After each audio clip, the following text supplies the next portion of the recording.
Thanks for everyone for joining us for this, the first webinar in the series of the Grand Challenge Fund 2026.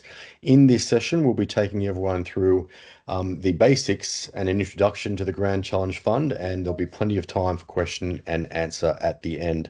A couple of housekeeping notes before we get started. I'll ask everyone to have your mic on mute for the duration of the session.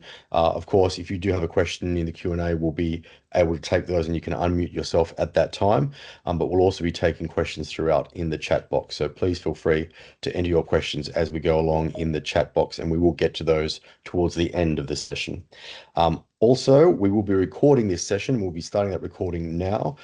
So please be aware that anything that you say or enter into the chat on this webinar will be recorded, and we will be posting it online for viewers to join us who could not join us here today. I'm seeing quite a few people coming in now, so welcome. We're just about to get started with this webinar. So thank you everyone for joining us today. My name is Nick Haskins. I'm the Chief Operating Officer of the New South Wales Smart Sensing Network. And the point of this webinar is to give an introduction to the Grand Challenge Fund and to step you through the process for the application.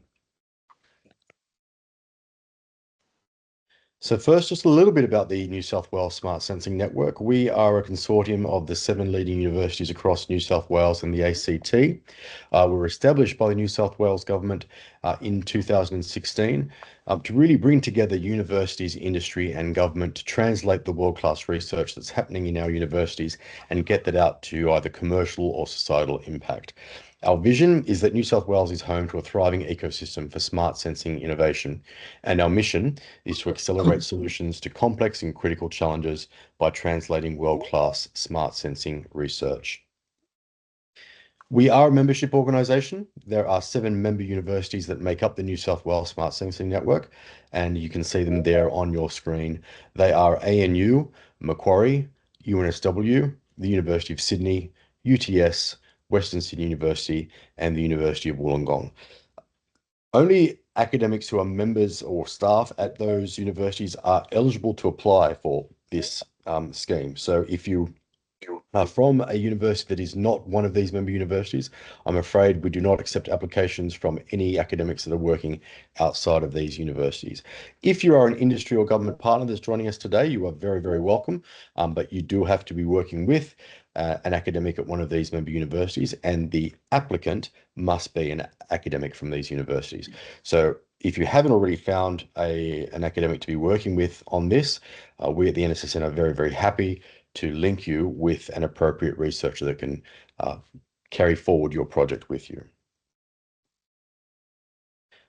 A little bit about the NSSN priority themes. Now, these are the 5 themes that the Grand Challenge Fund relates to. So any project that is applying to the Grand Challenge Fund must be in one of the 5 priority themes. Before we get to those, just a little bit about how the priority themes have been chosen.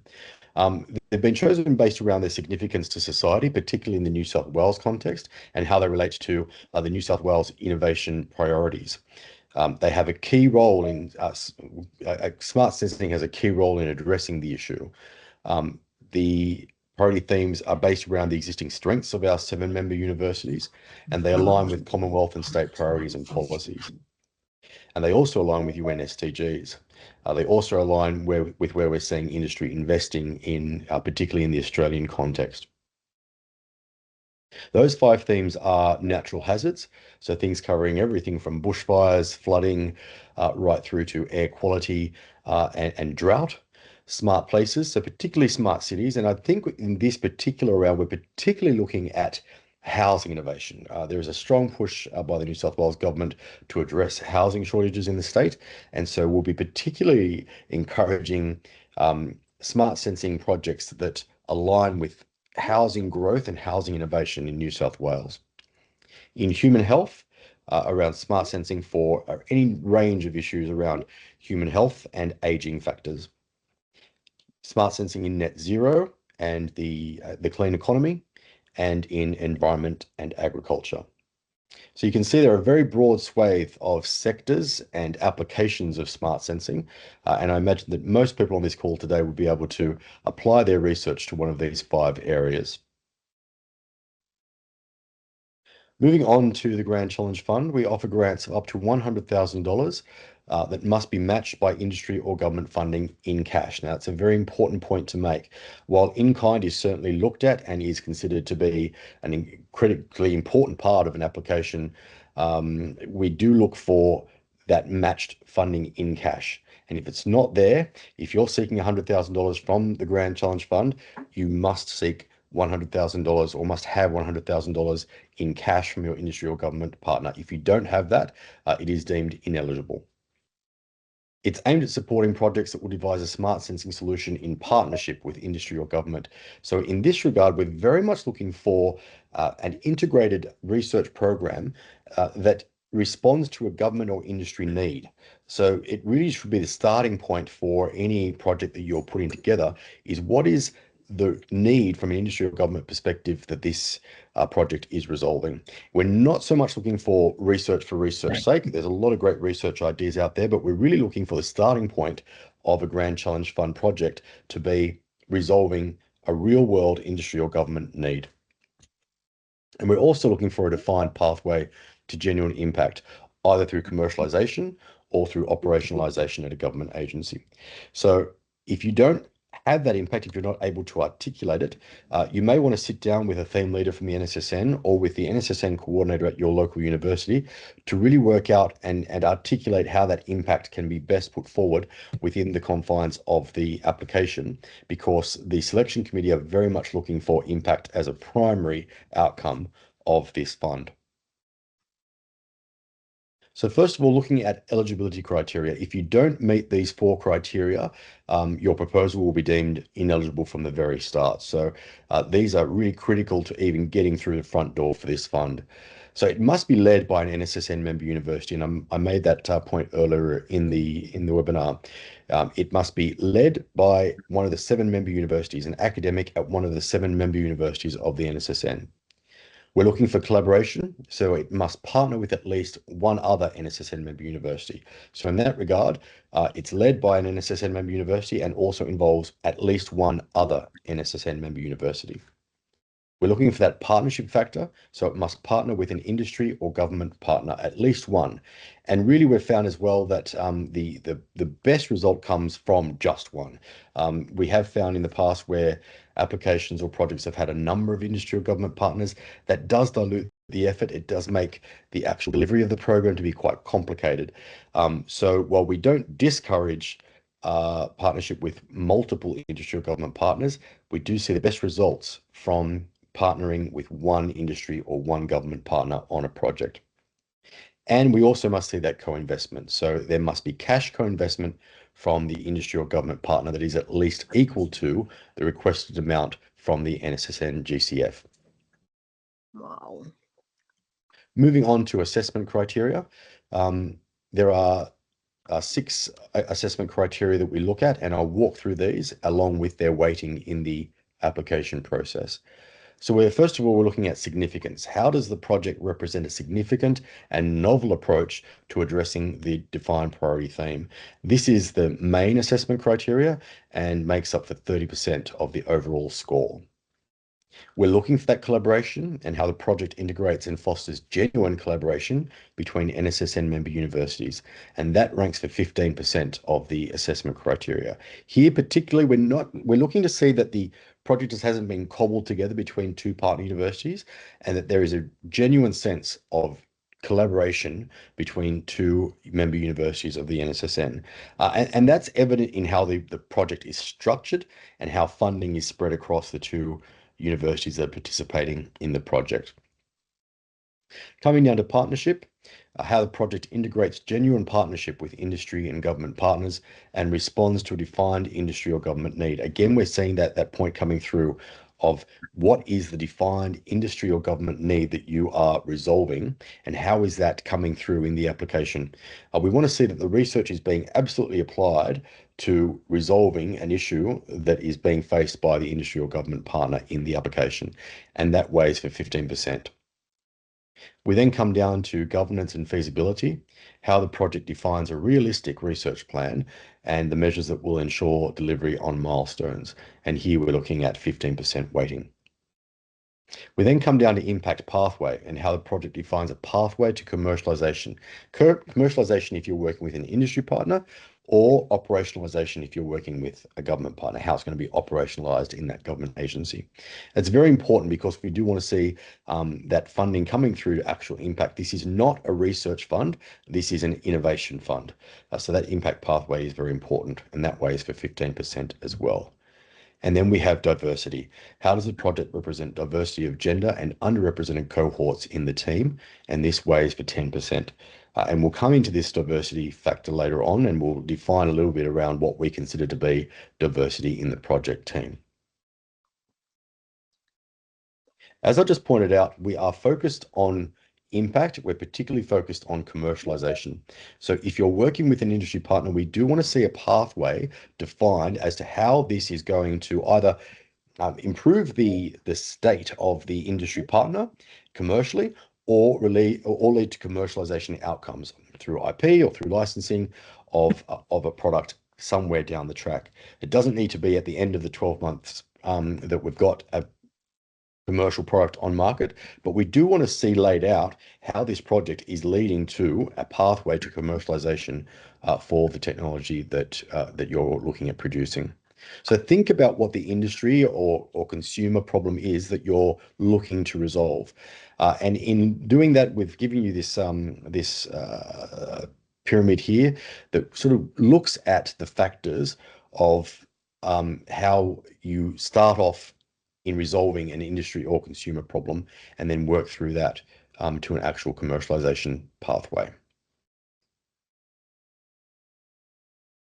Coming on to key dates for the 2026 round, we opened on the 3rd of November. Today, of course, is the first of 2 informational webinars.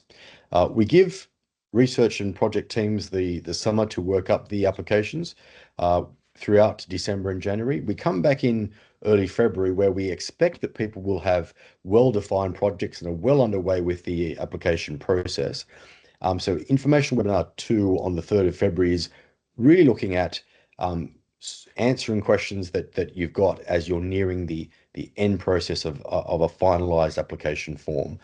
We realize that by then people probably are encountering some questions in the application form or the attached requirements, and we'll be going more in depth into those questions and resolving those issues in Informational Webinar 2 in early February. Be very aware of internal university deadlines, and across the 7 member universities of the network, the 10th of February has been defined as the internal university deadline to at least have a draft application into your research officers, and we'll be giving you the context for those by the 10th of February 2026. And then there's a 2-week period between then and the 24th of February, which is when the applications close for the NSSN. We find that 2-week period is absolutely vital in just tying up any loose ends, ensuring that the costing and pricing of your budget is in line with university protocols, and we've got all those missing pieces that might be coming in at the end of the application process. Very quickly, we conduct an eligibility review on the 25th of February to make sure that all applications received meet those eligibility criteria that we referred to earlier. And then in early March, our selection committee reviews our applications. We anticipate that by the end of March, we'll be able to announce the winning projects, and in April, we'll be contracting and funding. So we try to step through those elements very quickly throughout March and April so that you can get those projects underway. It's important to note that this is a 12-month project. So we're not talking huge sums of money here. So we expect that projects will be able to start and be finished within a 12-month period. So we'd be anticipating that you'd be starting in May, and that will run through to May 2027, the project. That's crazy. Could I just remind anyone to keep your mics on mute? We will be having a Q&A session at the end of the session, but until then, please ensure your mics are on mute. So moving into funding conditions, the NSSN GCF funding can be used for the following: direct salary costs for investigators and staff of NSSN member universities, on costs consistent with NSSN member university policies, equipment, software, materials, and consumables specifically related to the project, domestic travel costs that are specifically related to the project, and stipends for HDR students working on the project. Funding cannot be used for salaries of industry partners or costs not directly related to the project. And this question has been asked in the past as well. We can't see recycling of industry funding. So if you already have an industry partner that you're working with who's already co-funding a project that you're working on, this needs to be new funding coming in that is allocated directly for the specific purposes of the Grand Challenge Fund project that you're applying for.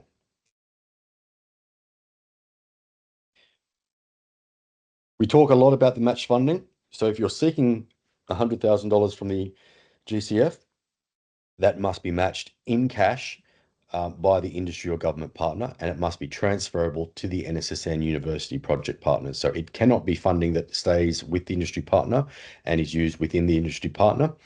It must be funding that is transferred to the NSSN universities for the purposes of carrying out the project. It must be from the government or industry partner. We do not consider university cash contributions to be part of this.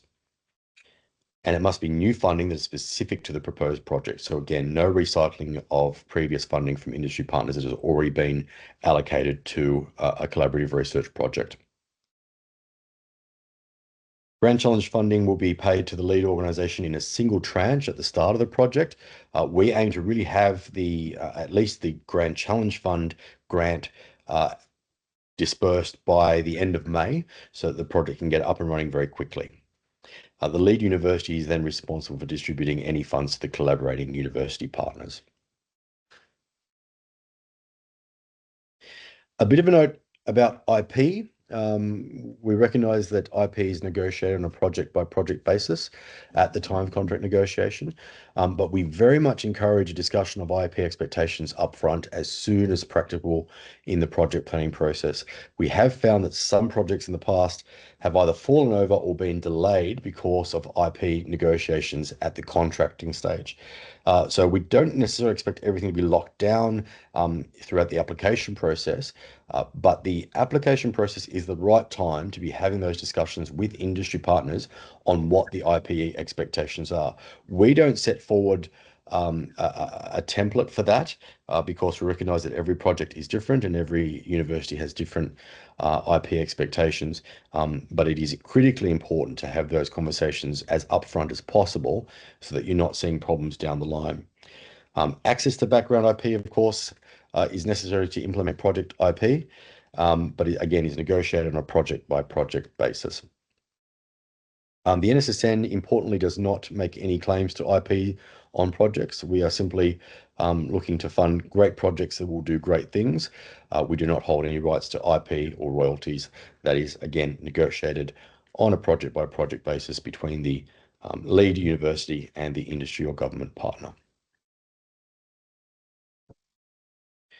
So now we're going to step quickly into the application form itself, and I'll take you through what the application form looks like.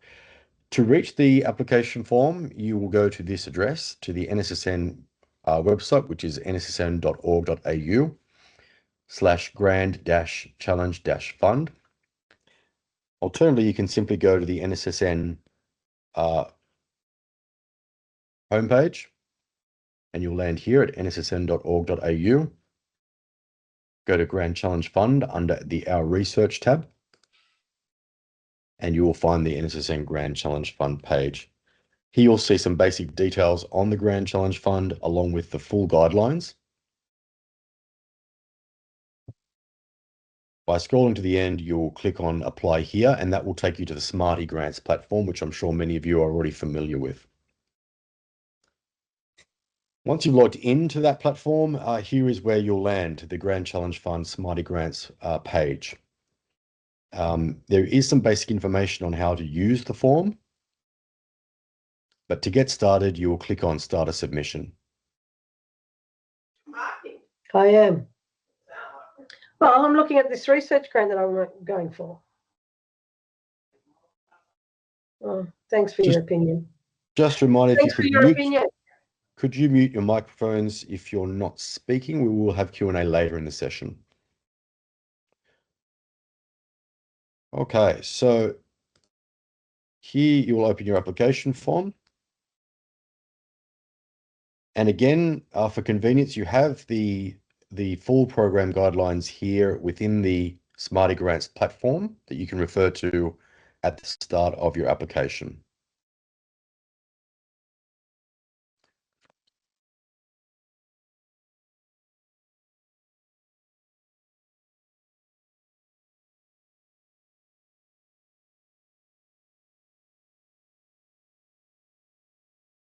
And then you'll click on next page.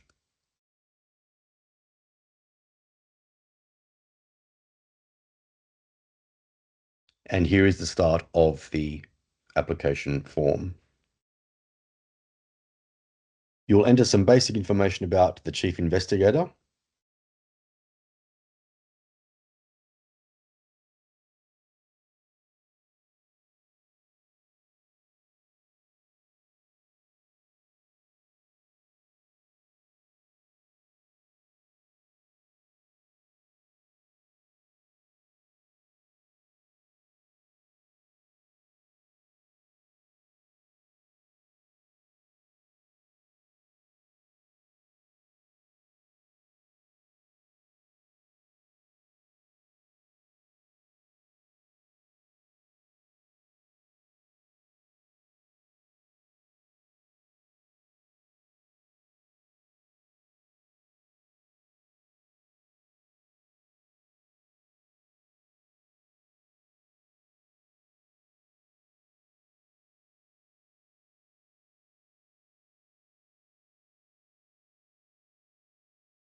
You then come down to industry partner information.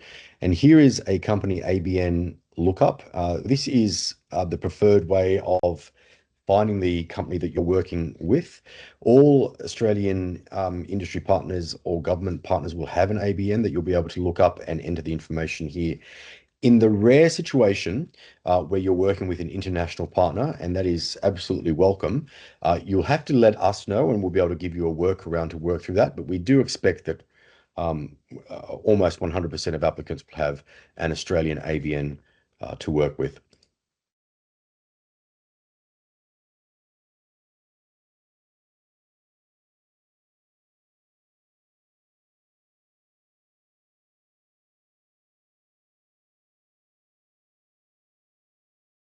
In the rare circumstances where you're working with multiple industry partners, you are able to click the Add More button, and that will add a second or third row of data for the industry partners.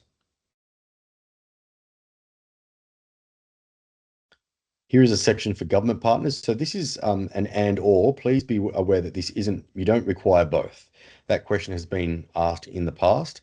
There is a section for industry partners if you're working with industry partners, and a section for government partners if you're working with a government partner.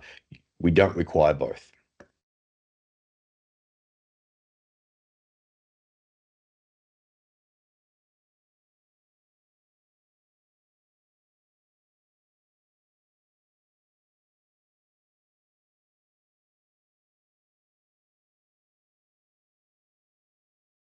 Just bear with me.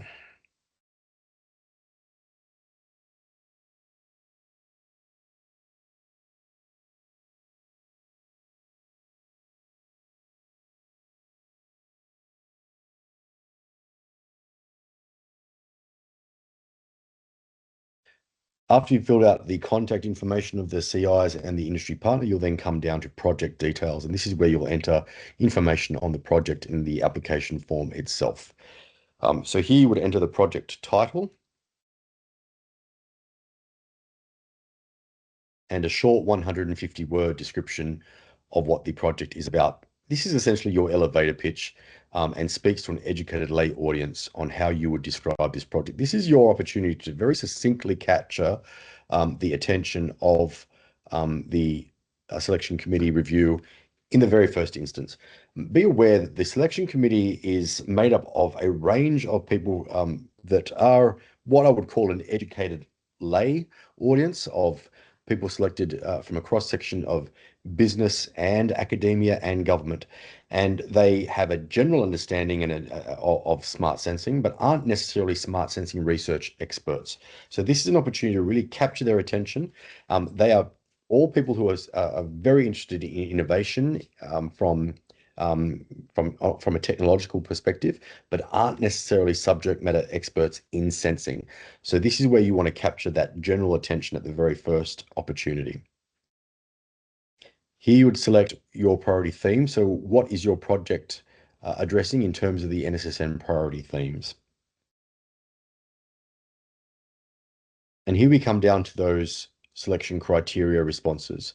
So project significance, how does the project represent a significant and novel approach to addressing the defined priority theme? And here we're looking for a maximum of 500 words. We then continue down to collaboration. How does the project integrate and foster genuine collaboration between NSSN member universities? And here we have a max of 200 words. Then onto project partnership. How does the project integrate genuine partnership with industry and government partners and respond to a defined industry or government need? And again, that's 200 words. Project governance and feasibility. Provide a summary of the research plan and what measures are in place to ensure delivery on milestones. Max of 200 words. Project impact pathway.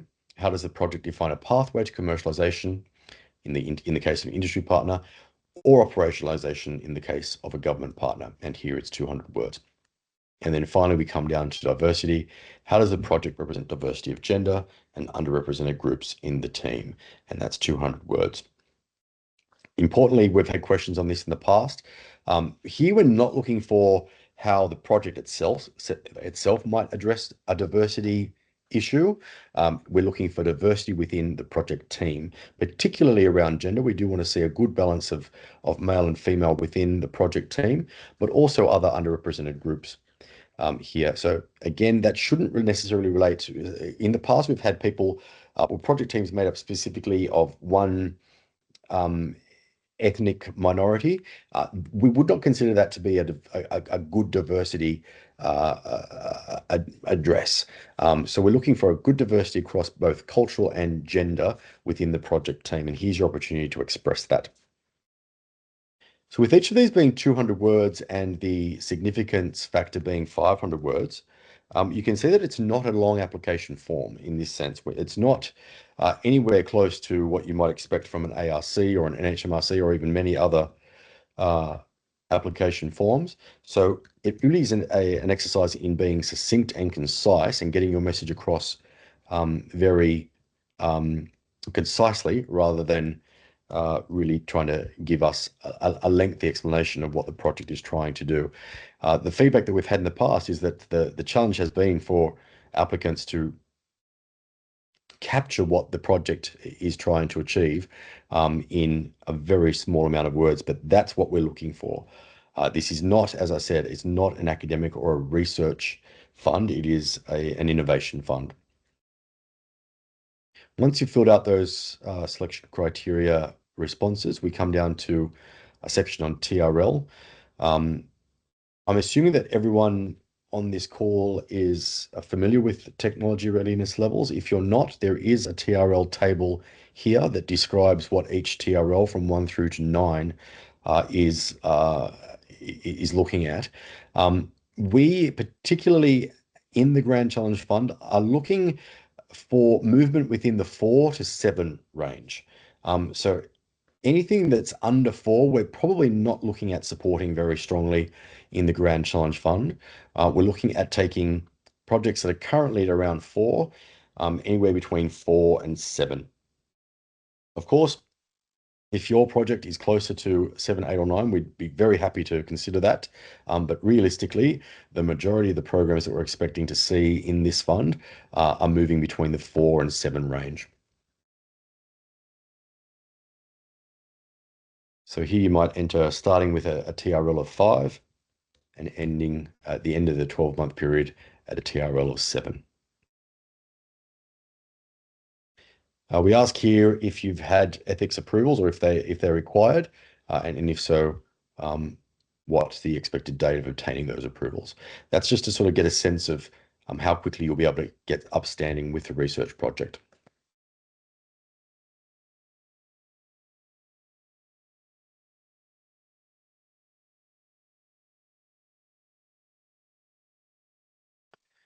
Next, we come to budget, and here we're required, you require to download a budget template in Excel.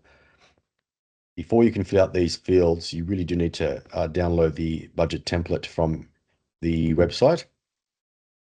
And I'll bring that up now.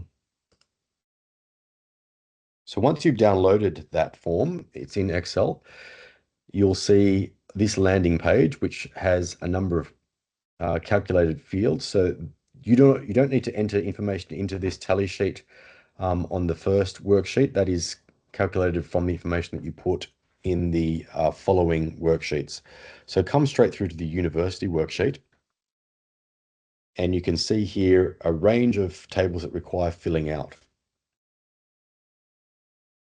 So we start with a section on the lead university, and I'll fill this out as an example. So you would enter here the name of the lead university,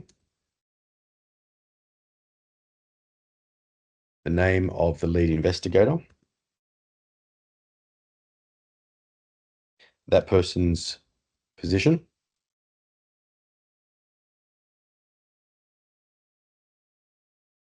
and salary. This is their full annual salary, including on costs. And then in column D, you would enter here their full-time equivalent that they're going to dedicate to this project. So that might be 5% as a percentage.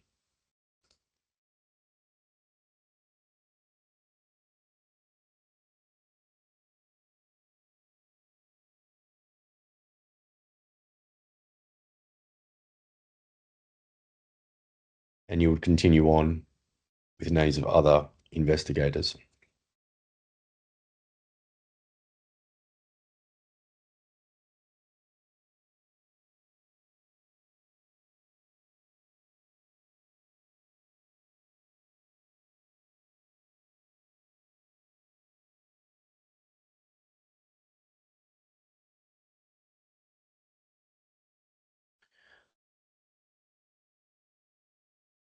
I've just noticed here that at cell E3, this should be an automatic calculation. So we'll fix that bug, but that will automatically calculate based on 5% of $250,000 as it has done here.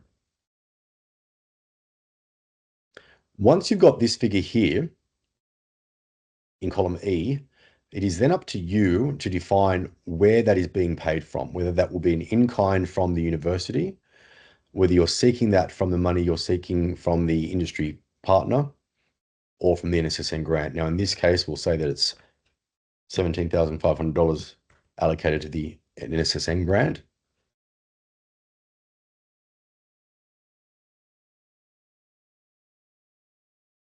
We then come down to other expenses, and these are other expenses that will be spent at the lead university. So this might be something like cloud infrastructure.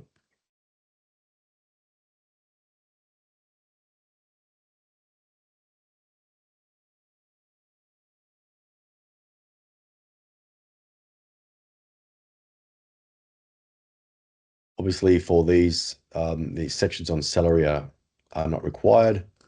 The total might be $58,000, of which that will come from the industry partner.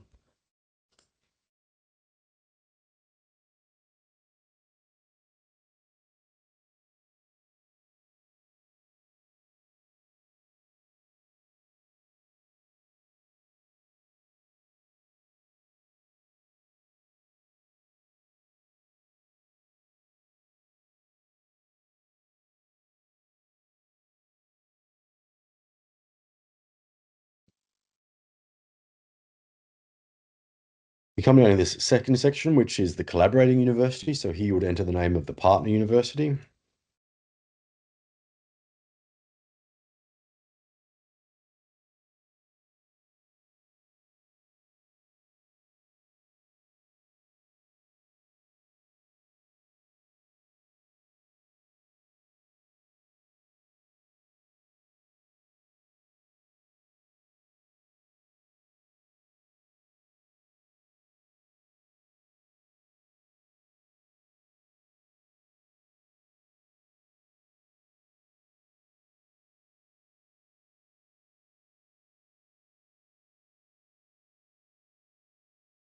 So note that the mix of these three cells here has to equal this section here.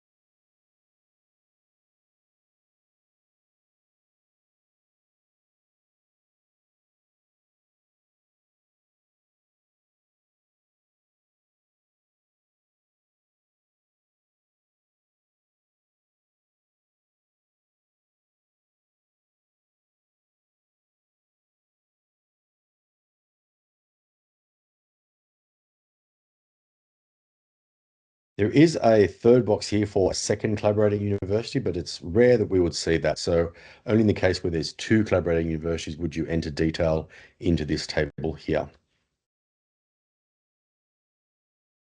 You then come across to the Industry and Government tab, and this is an opportunity to enter information from the industry and government partner. So in this case, the industry partner will be, let's say, Telstra.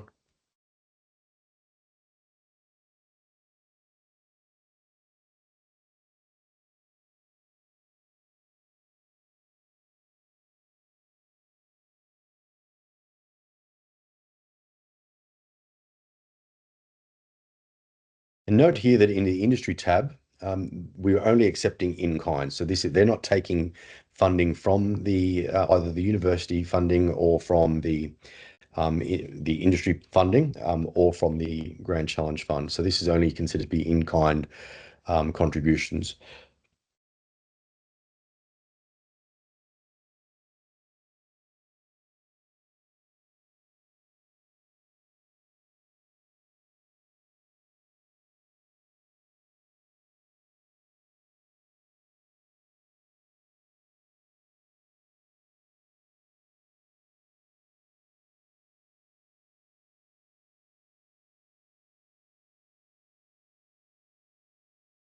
Now, as you're entering data into these fields on the University tab and the Industry and Government tab, it is automatically populating the data on this cover tab. And we'll come back to that section later. For your information, there is also a instructions tab, which gives a bit of outline as to how this form should be filled out.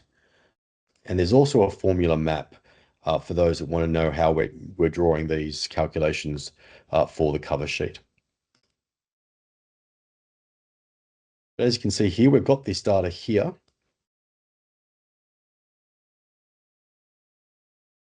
And that information is going to be entered into here. So the total requested from the NSSN, currently with the calculations that I'm performing, is 29,500.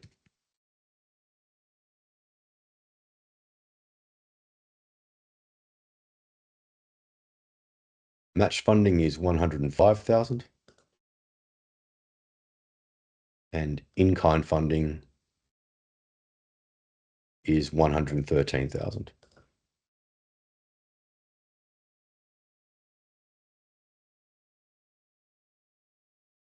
And you upload the Excel budget here before moving to the next page. And here is where we require three pieces of supporting documentation. To successfully submit, you will require a letter of support on government or industry partner letterhead.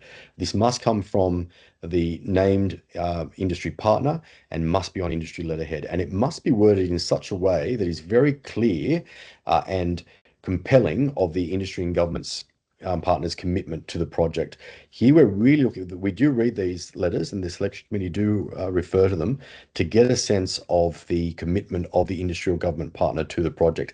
If it's very weakly worded, this will contribute to it possibly not moving forward. And this is also why we don't provide a template for these letters of support from industry or government, because we do want to see a genuine commitment from the industry or government partner to the project. And that the best way that can come across is in the form of the supporting documentation letter of support from the government or industry partner. We then require a letter of endorsement from the NSSN coordinator at your lead institution on university letterhead, and also a letter of endorsement from the NSSN coordinator at the collaborating university. So they're the three pieces of supporting documentation that need to be attached to an application before it can proceed through to submission. There's a short declaration at the conclusion of the application, and at that point, you're submitting your application.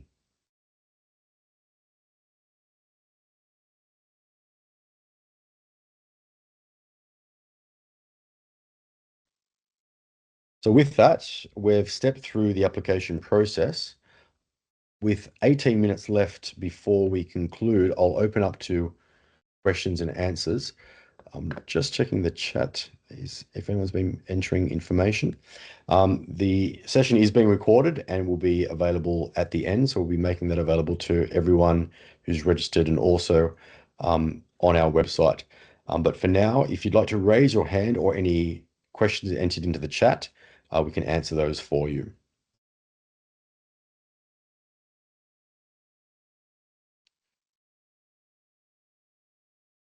Any burning questions from what I've just run through?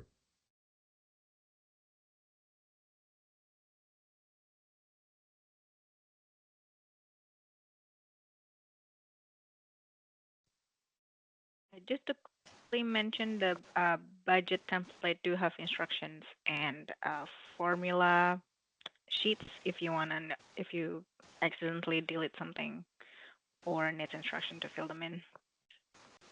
Thanks, Ayu. John Cass, I can see a question from you. Hi, Nick. So it was pretty clear to me early on in that the need for industry cash matched funding was critical. Yeah. I got a little bit confused then with the template. It included the governmental in-kind support, and that I'm just wondering, does governmental in-kind support qualify as No, that's above and beyond. It's above and Yeah, beyond. yeah. Okay, great. So that the in-kind certainly helps. So we're looking for the matched cash funding, and that must be transferable to the university partners, and that's represented within the confines of the first page of the budget. But on top of that, we will look to see an in-kind support as well, and that certainly helps the overall application process. Thanks. That's very clear. Thanks. And Ryan Thomas. Hi, Nicholas. Just a question about how you're defining being at TRL levels. I've noticed in some grant applications there's a distinction between being at a TRL or having achieved a TRL. Can you maybe elaborate on what you mean by being at a particular TRL?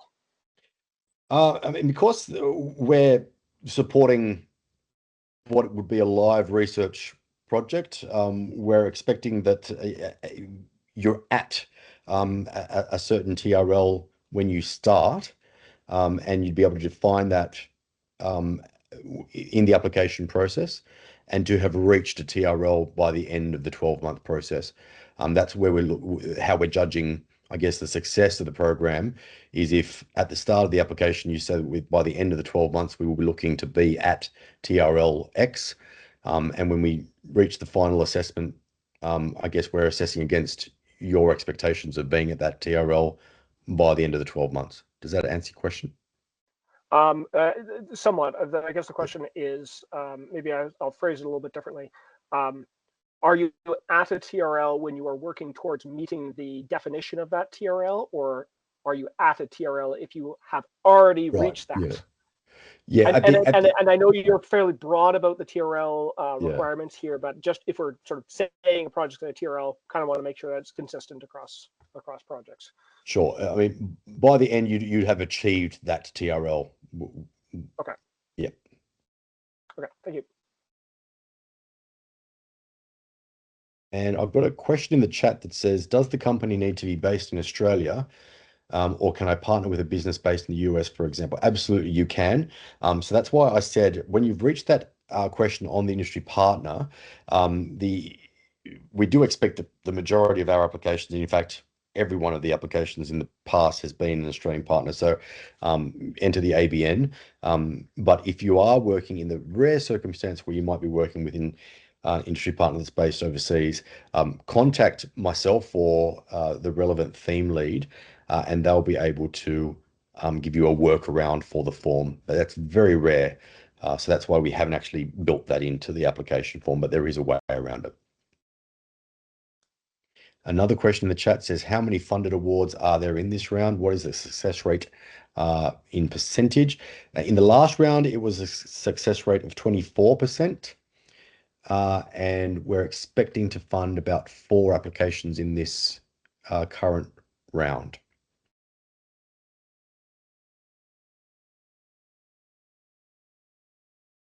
Are there any other hands up?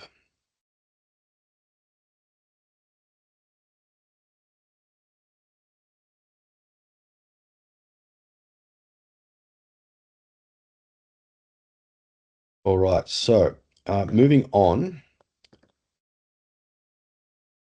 some key information.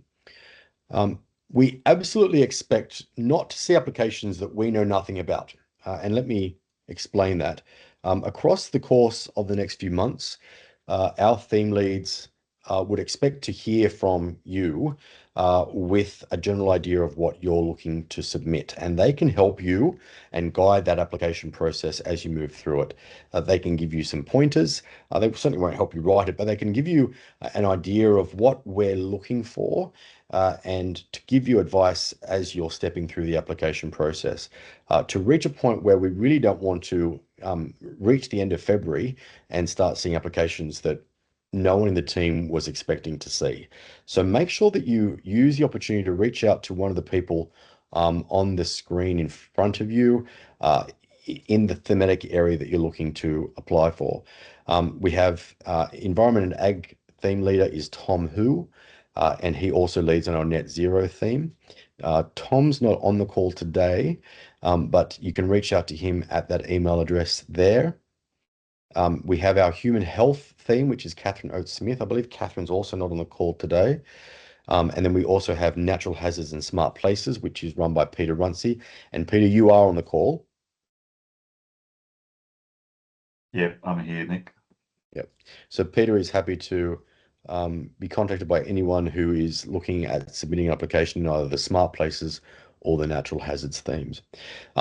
They're the email addresses in front of you. You can also find Nick, those. I'm on the call. It's Catherine. Oh, hi, Catherine. Hello. Hello. Hi.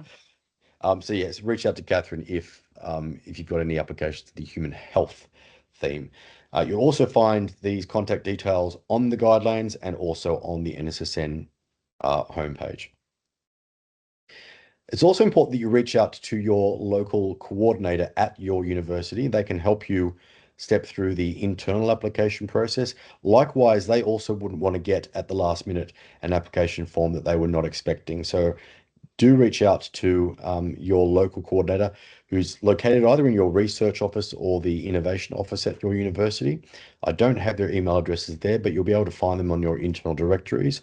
They are Nishank Shah at ANU, Andrew Kemp at the University of Sydney, Matt Bevan at Macquarie, Sabina Doldor at UTS, Emily Zhang at UNSW, Andre Urfer at Western, and Sheridan Go at Wollongong. Now, I haven't seen everyone on this chat, but Emily, I know you're here from UNSW. Yes, I'm here. And I saw Sabina from UTS. I'm also here. Is Matt here from Macquarie? Yep. Yeah. Right. Thanks, Nick.